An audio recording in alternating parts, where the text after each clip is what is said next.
Well, we are smack in the middle of college football season. Here's some numbers for you. The Boise State Broncos are 2-3. The Idaho Vandals are 0-4. And to add insult to all of this, yesterday ESPN called the Kibbie Dome at the University of Idaho college football's weirdest stadium. Okay, well, Bronco fans may agree, but for the Vandals, it's not weird, it's home.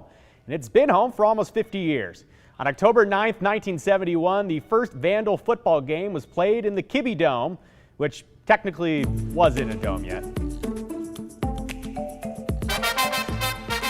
The Palouse P Palace, the Valhalla, the Hap Moody Dome. All names the University of Idaho considered for its state-of-the-art football stadium back in 1975. But as we all know, money talks. So after William Kibbie, a student who attended the University of Idaho for just a few weeks in 1936, well, when he donated $300,000 to its construction, the Kibbie Dome was born. But that facility wouldn't even begin to take shape until 1971. Well before that, the Vandals actually played outside at Neal Stadium, which opened in 1937. Named after University of Idaho president Mervyn Neal, it was where Vandal great Jerry Kramer would go on to play for the Green Bay Packers and win Super Bowls I and II. Well, it's where Kramer played his college football. And for nearly 3 decades, it was used for Vandal football, and later it was the home site for the Vandal track team. It featured wooden bleachers and wooden scoreboard, so I'm guessing aerial fireworks weren't a big feature on game day. A few years after Kramer graduated, in 1958, ideas to build a new stadium started to surface as Neal Stadium began to crumble like a cookie.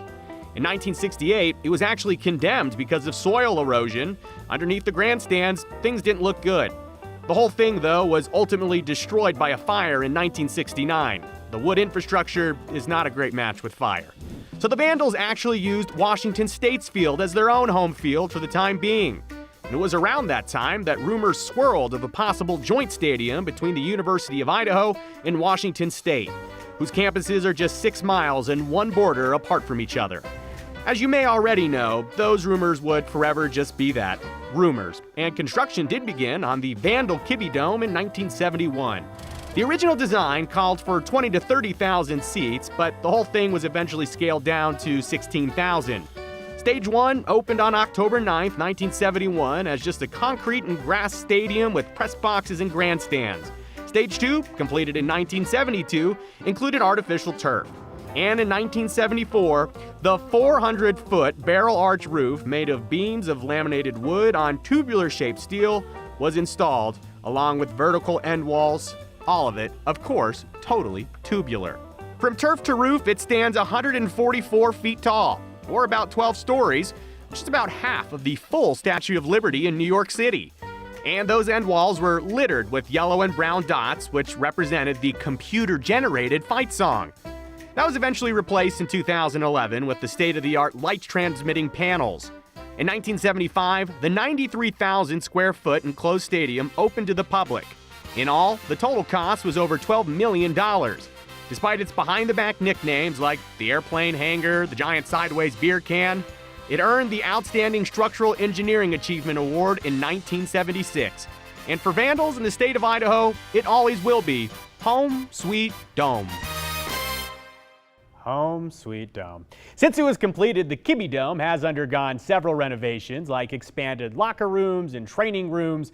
The original turf, which was called Magic Carpet, because it was certainly magic, it was replaced with the AstroTurf in 2007. And good news for Vandal fans, the University of Idaho will soon have another state-of-the-art facility right next door. Take a look at this.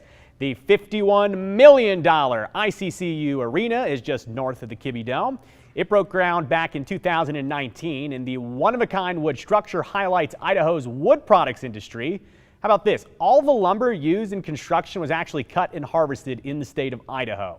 The arena features 4,000 seats and will be the new home for the Vandal basketball programs beginning this season. So go check them out there.